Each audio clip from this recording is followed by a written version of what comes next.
Guys, I found it. Really? Let's find a place to read a book.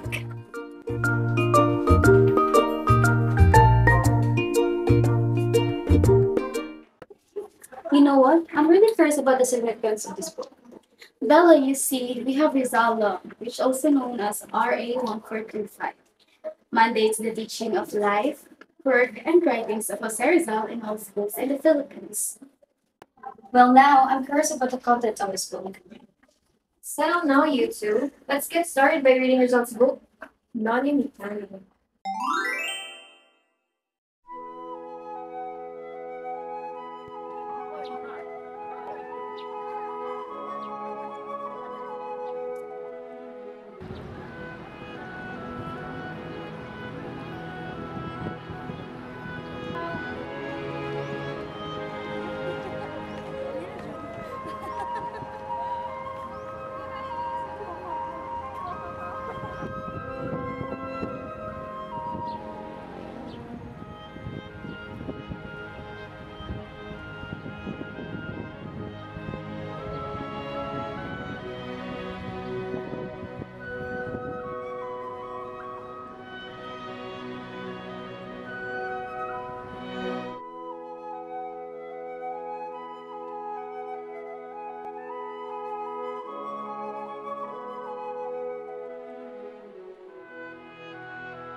Kahit na may mga pagbabago, ang kasiyahan ng mga bata na natiling hindi nagbabago.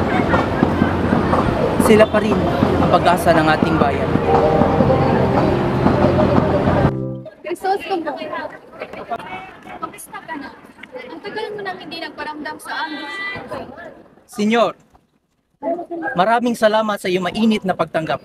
Ako'y nagagalak na makabalik sa aking bayan. Masaya ako sa iyong pagbabalik. Marami sa amin ang naghihintay sa iyong pagdating. Halika, sama-sama tayong magdiwang at magbahagi ng mga puso.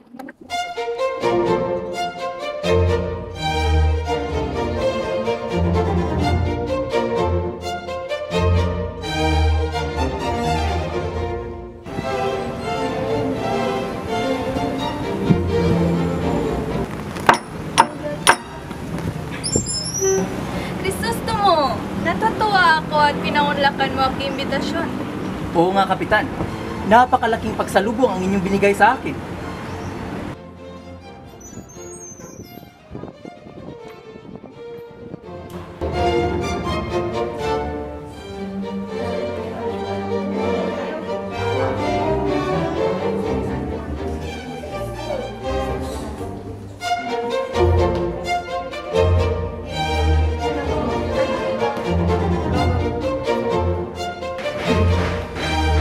Mga kaibigan, narito na ang ating pinakamamahal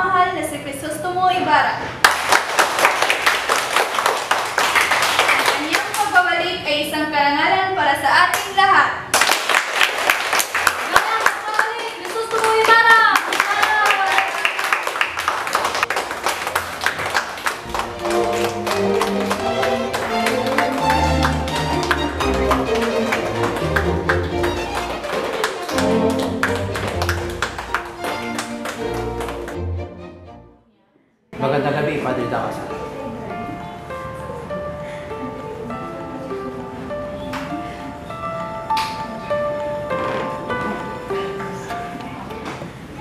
Binata, mag-ingat ka. Naway nagsilbing aral sa inyo ang sinapit ng iyong ama.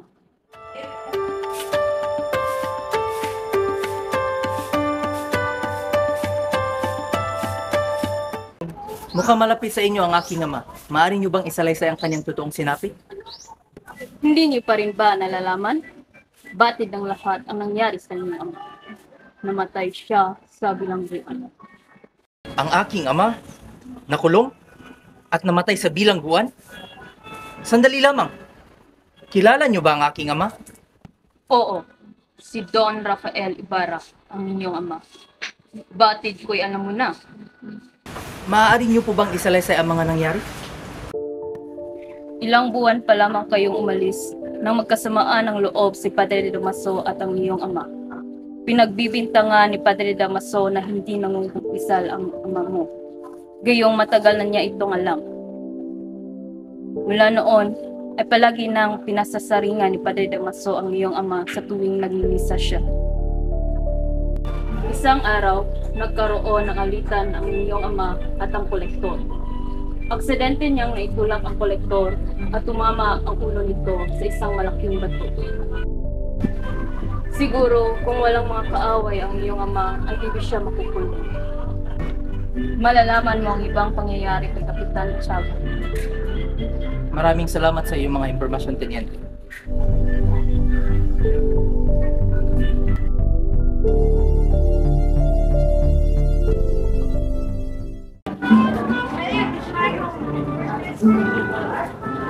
Padre Damaso, patawarin po ninyo ako.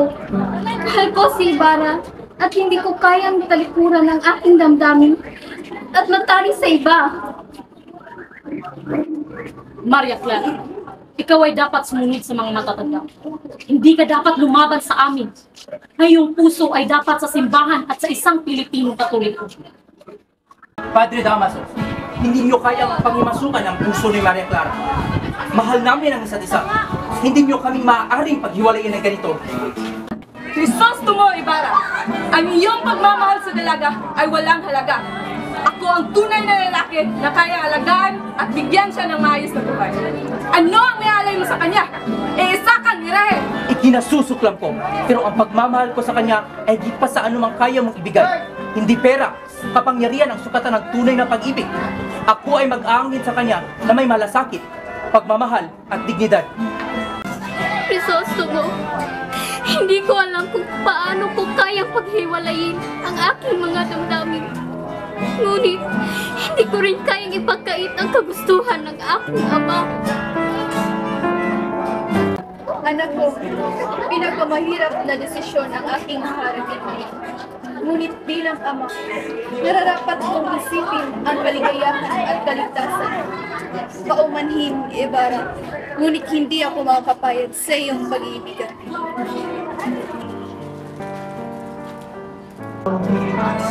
Ama, hindi ko kayang magpakasal na laban sa aking puso at kagustuhan. Hindi ko itong matitiis. Nais ko lamang maging maligaya. Maria Clara, hindi na iyon ang mga salita ng isang mabuting Pilipino. Ikaw ay dapat sumunod sa kagustuhan ng mga matatanda. Hindi po tama ang iyong mga sinasabi, Padre. Ang tunay na pag-ibig ay hindi dapat pinaghihiwalay na may paniniil at pagmamalupit. Ipaglalaban namin ang aming tunay na pagmamahala na may tunay na kaligayahan. Maria Clara? Maria! Bini-bini!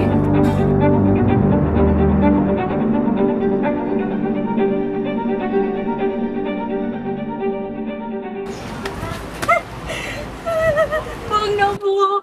Nagtayo na lang po. Yung mga anak ko. Sisa, hindi ka marunong sumunod sa autos ko. Kailangan mo matuto ng leksyon. Tiburcio, tama na. Hindi itong paraan. Huwag niyo po siyang saktan. Hindi niyo po kayong lumaban sa inyo. Wala po. Hindi po na po kayo. Huwag niyo na po akong saktan. Tulungan po natin si nanay. Hindi po siya dapat ratuhin ng ganyan. Anak ng isang mangmang, anong magagawa mo? Yung diborsyo, itigilan natin ito. Hindi tama ang ginagawa mo kay Sisa. Hindi ko po alam kung ba't po ako nagkaroon ng ganitong buhay. Nagmamakaawa ko. Huwag niyo po kami masaktan. Pabayaan niyo po kami.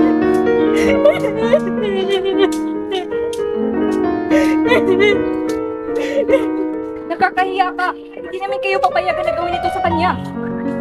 Huwag niyo na po kami apihin. Parang awan niyo na po.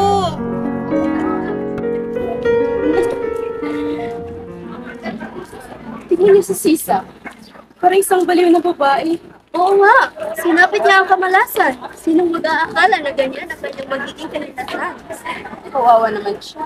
Hindi naman nararapat na ganyang trato sa konsili.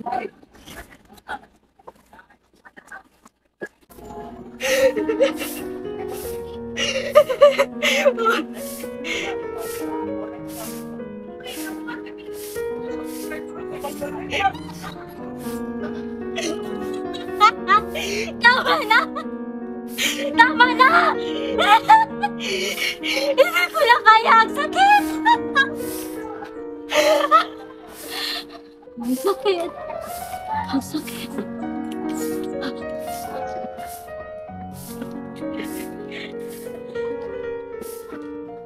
Ang kasalanan ay hindi dapat natin itapon sa kanya. Tayo rin ay may sala sa pagbirusa ni Sisa.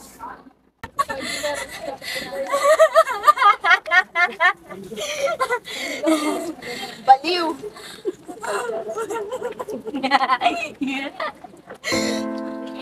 Crispin! Ano po?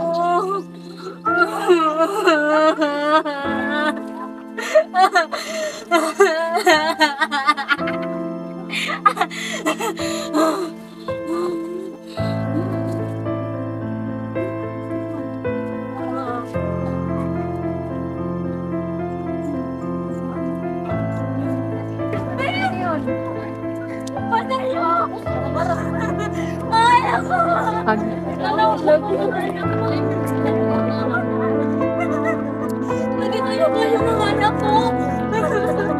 Crispin! Basilio! Tignan niyo ang kalagayan ni Sisa. Pati mga anak niya. Hindi na niya makita. Kawawa naman siya. Hindi lang siya inabuso. Nawalan pa siya ng mga anak.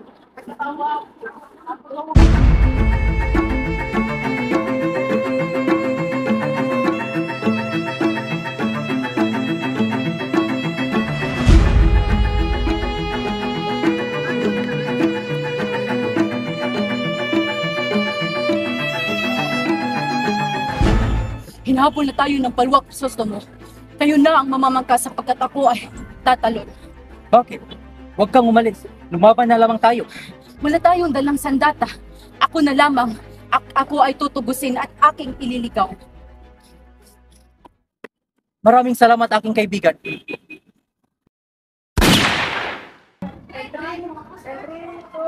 Crisostomo! Ako nga, isang itinuturing na kaaway ng lahat. Si Elias ang sumagip sa akin at nagtaka sa piling ng mga kaibigan kong bilanggo. Nagpunta ako dito para tuparin ang pangakong paliligayahin kita. Ano man ang aking magiging kapalaran. Ngunit ikay hindi tumupad sa ating usapan. Ako ay iyong patawaran. Ako ay nagguguluhan at natatakot. Totoong pinagtaksilan kita sa pag-iisang dibdib sa taong hindi ko naman kailanman minahal. Ako'y napilitan lamang na ipagpalit ang sulat mo nang hindi ko alam kung saan nila iyong gagamitin. Mahal natin ang isa't isa. Pero kung yan ang nais mo, ipauubaya na kita kahit ito'y mabigat sa aking kalooban. Paalam, aking binibini. Hindi mo ko naiintindihan, Crisostomo. Bagamat hindi kita masisisi, natuklasan ko na ang tunay kong pagkatao. Ang aking tinikilalang ama ay hindi ko tunay na ama. Kailangan mo ng katibayan na magpapatunay sa iyong mga pinagtapat. Totoo ang lahat ng aking sinasabi. May iniwang sulat ang aking ina. Binigay ito ng taong nakakalam ng aking lihim ang sulat na ito. Basahin mo at sa gayon malaman mo na minsan ay hinangad ng ina na ako'y mawala sa kanyang sinapupunan. Totoo! Totoong hindi ako tumupad sa ating sumpaan. Hindi ako maaaring magpakasal sa iyo, Crisostomo, sapagkat ibubunyag ang lihim na iyan. Wala akong magagawa.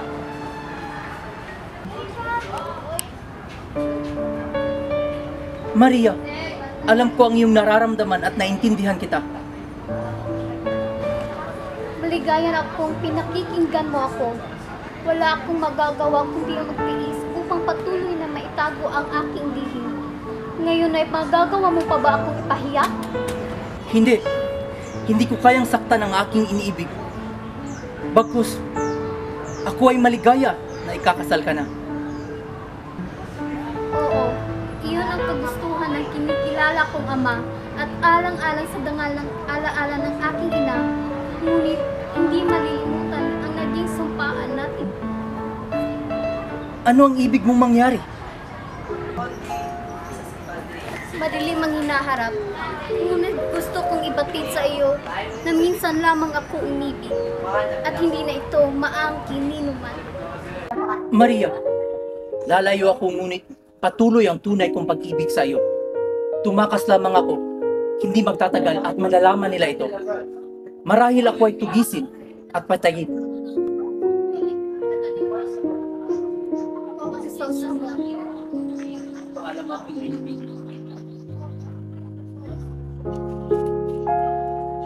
Paalam, Crisostomo.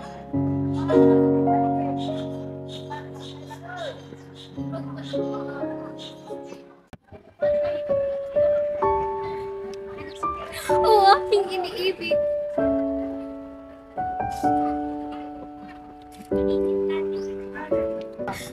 Tulungan niyong sirain ang kasunduan ng aking pakikipag-isang dibdib. Wala na si Crisostomo. Wala na ang aking minamahal. Wala nang dahilan upang ako'y magtiis sa kalagayang ito. Wala na siya. Wala nang natitira sa akin, kundi ang pumasok ng kumbento o mamatay na din. Ganyan mo ba siya labis na iniibig? Ipagdasal mong patawarin kita sa mga kasalanang ginawa mo sa akin. Ngayong wala na si Crisostomo, nais kong pumasok ng kumbento. Hindi mo alam ang iyong mga sinasabi. Maraming nangyayari sa loob ng kumbento. Hindi ka ipinanganak para ikasal kay Kristo. Maniwala ka sa akin. Matutunan ring mahalin si Linares. Ang kamatayan o ang kumbento?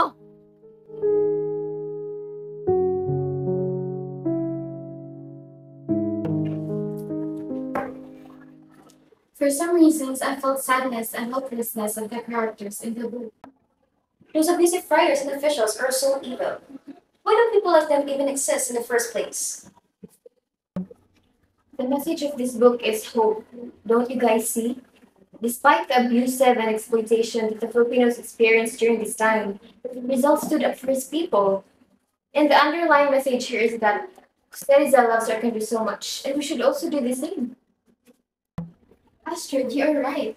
I can compare Crisostomo Ibarra's characters to those educated individuals who pursue various professions like teaching, writing, or politics.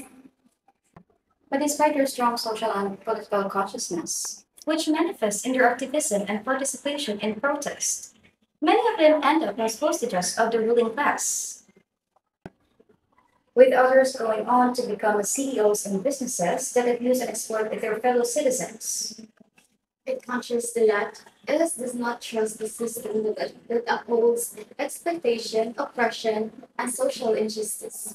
Hence, he does not believe in lawful fight. The landless renters, squatters, construction employees, casual workers, and job order employees of the bureaucracy can be reflected in Sisa, Spain and Basilo's character, right? Yes. Do you remember the Shindalasita incident? There were significant numbers of the killing of the poor farmers surrounding the issue of land distribution and agrarian reform. It made me so sad and angry at the same time, actually. Captain Chaco symbolized those political tendencies whereby votes, elections, utilize politics to safeguard their own commercial empires and exploit their public funds to further their own self-serving agendas. They are the ones that control the populace and write history to suit their clan's interests in the eyes of future generations in global society, and utilize government as a platform to acquire riches and power. And don't get me started with the religious leaders who exploit the Bible to amass excessive money, secure sexual favors, as way public policy, which can be reflected in Padre Damas's character. They're the one who run elite-only schools and set exorbitant tuition rates that keep out the privilege of young laborers and farmers.